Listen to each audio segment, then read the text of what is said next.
भक्तों, जय श्री राधे। आप सबका आपके अपने चैनल अध्यात्म कथा सागर पर स्वागत करते हुए आशा करती हूँ कि आप सभी परम सुखी होंगे। भक्तों, श्रावण का महीना चल रहा है, हमारे भोलेनाथ को समर्पित यह महीना जिसमें भक्तों के द्वारा भोलेनाथ की महिमा का गुणगान किया जाता है। भक्तों के द्वारा भोलेनाथ को प्रसन्न करने के लिए अनेक तरह के यत्न किए जाते हैं। आज हम भी भोलेनाथ को प्रसन्न करने के इसी क्रम में भगवान शिव के 12 ज्योतिर्लिंग की महिमा और उनकी कथाएं सुनेंगे कि ये कहाँ हैं और इनको प्रकट कराने के पीछे क्या कहानी है, क्या कथा है। आज इसी क्रम में पहली वीडियो जिसमें हम सोमनाथ ज्योतिर्लिंग के बारे में जानेंगे। सभी 12 कथाएं हमारे शास्त्रों, हमारे पुराणों में, श्रीमद् भागवतम में दी गई कथाओं पर आधारित होंगी। भागवत सुनने के उद्देश्य से इकट्ठा हुए 88,000 ऋषि मुनियों ने जब वक्ता सूत जी से शिव जी के 12 रूप की कथा सुनाने की जिज्ञासा की और कहा कि आप हमें उन सभी 12 ज्योतिर्लिंगों की कथा सुनाइए और ये बताइए कि ये कहाँ हैं और कौन कौन से हैं। तब सूत जी प्रारंभ करते हुए कहते हैं कि प्रथम ज्योतिर्लिंग सौराष्ट्र गुजरात में सोमनाथ है। यह जूनागढ़ जिले में पाटन क्षेत्र में समुंदर के बिल्कुल पास है। भोलेनाथ चंद्रमा के दुख को दूर करने के लिए, उस दुख को क्षय करने के लिए सोमनाथ के रूप में प्रकट हुए। यदि कोई सोमनाथ के दर्शन, पूजा करता है, उनकी आराधना करता है तो उनके जीवन में क्षय रोग मिट जाता है। शिवजी का यह अवतार चंद्रमा के ईश के रूप में प्रकट हुआ था। साक्षात चंद्रमा द्वारा इस लिंग का प्रथम पूजन किया गया था। ये शिवजी का आत्मज स्वरूप है।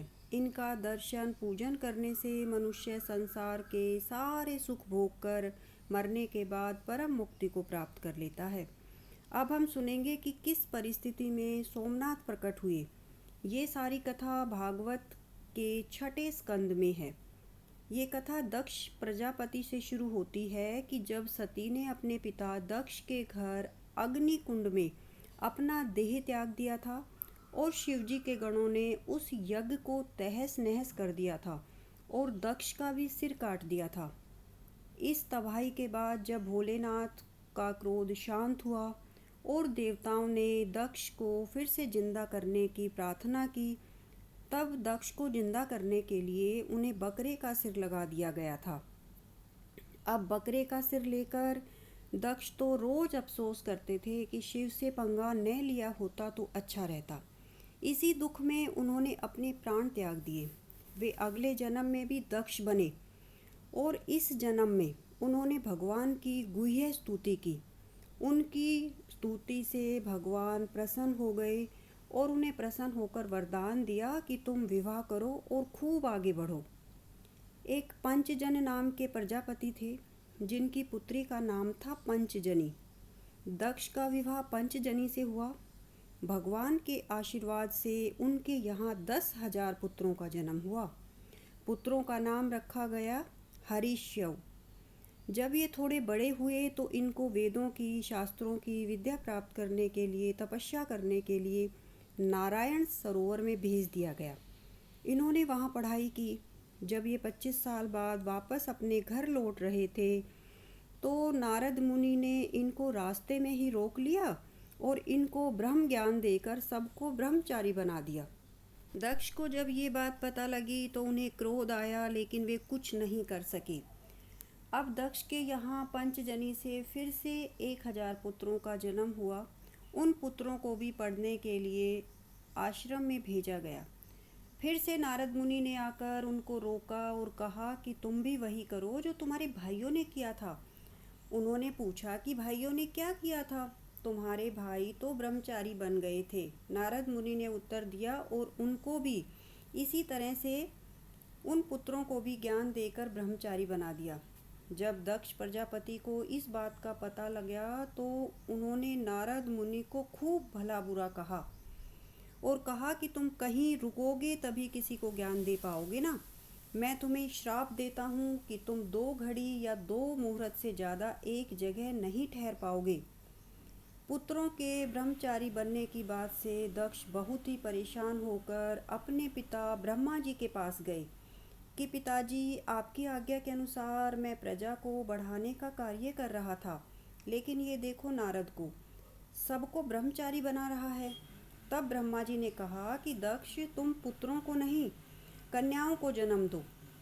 नारद कन्याओं के तो सामने भी नहीं आएंगे। इस तरह से ब्रह्मा के बहुत अनुनय विनय करने के बाद दक्ष ने आसिकिनी नाम की कन्या से विवाह किया और 60 कन्याओं को जन्म दिया। कन्याएं अपने पिता के घर में धीरे धीरे बड़ी होने लगी। जब कन्याओं की उम्र विवाह की हुई तो दक्ष ने 10 कन्याओं का विवाह धर्म के साथ, 13 कन्याओं का विवाह कश्यप के साथ, 2 कन्याओं का विवाह भूत के साथ, 2 कन्याओं का विवाह अंगिरा ऋषि के साथ, 4 कन्याओं का विवाह ताक्षर्याय के साथ और 2 का विवाह कृशार्षय के साथ किया। 27 कन्याओं का विवाह चंद्रमा के साथ किया गया। सुखदेव जी कहते हैं कि ये 27 कन्याएं साधारण नहीं थी, ये नक्षत्र हुई। ये 27 नक्षत्र के रूप में जानी गई। इन 27 कन्याओं के नाम हैं अश्वनी, कृतिका, भरणी, रोहिणी, मृगशिरा, आद्रा, पुनर्वसु, पुष्य, आश्लेषा, मघा, पूर्व फाल्गुनी, उत्तरा फाल्गुनी, हस्त, चित्रा, स्वाति, विशाखा, अनुराधा, ज्येष्ठा, मूल, पूर्वषाढ़ा, उत्तरषाढ़ा, श्रवण, घनिष्ठा, शतभिषा, पूर्व भाद्रपद, उत्तर भाद्रपद, रेवती। जब चंद्रमा इनको लेकर अपने घर आए तो चंद्रमा की शोभा बढ़ गई। 27 नक्षत्रों के बीच में चंद्रमा। लेकिन इतना होने पर भी दक्ष प्रजापति को अपने दामाद को श्राप देना पड़ा। हुआ ये कि चंद्रमा को अपनी पत्नी रोहिणी से विशेष लगाव था। बाकी की जो 26 पत्नियां थी उनकी तरफ चंद्रमा कोई ध्यान नहीं देते थे।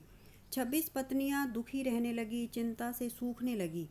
कुछ दिनों के बाद जब वे सभी पिता के घर गई तो उनको देखकर दक्ष को बड़ी चिंता हुई कि उन सबको क्या दुख है। दक्ष के बहुत पूछने पर उन्होंने सच्चाई बता ही दी। दक्ष अपने दामाद को समझाने के लिए आए और समझाया कि देखो, तुम सुशील हो, सज्जन हो। मैंने एक नहीं 27 बेटियों की शादी तुम्हारे साथ की है। तुम सबके साथ समान व्यवहार करो। लेकिन चंद्रमा तो बिल्कुल ढीठ हो चुका था। उस पर समझाने का कुछ असर ही नहीं हुआ और उसका रोहिणी के प्रति झुकाव और भी बढ़ गया। जब ये बात दक्ष को पता चली तो वह गुस्से में भरकर चंद्रमा के पास गया और आक्रोश में आकर चंद्रमा को श्राप दे दिया कि मैं तुम्हें श्राप देता हूँ कि तुम्हें क्षय रोग हो जाए और धीरे धीरे तेरा शरीर खत्म हो जाए।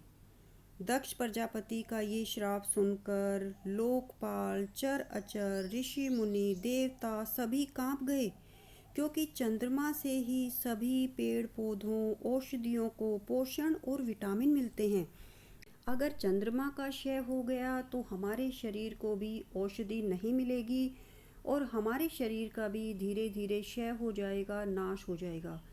सारे ऋषि मुनि, चर अचर, देवता, लोकपाल सारे मिलकर ब्रह्मा जी के पास गए और उनको सारी बात बताई। ब्रह्मा जी ने कहा कि शिव जी ही तुम्हारे दुख को दूर कर सकते हैं।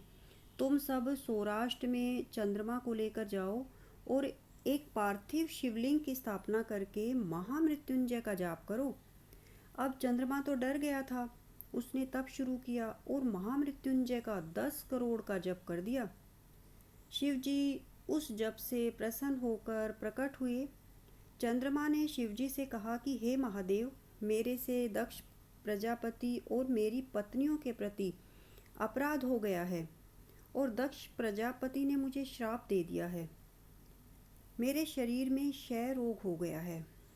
शिवजी कहने लगे कि दक्ष प्रजापति ने श्राप दिया है, सारा प्रभाव तो मैं भी नहीं हटा सकता, लेकिन हाँ, तुम्हें कुछ राहत दे सकता हूँ।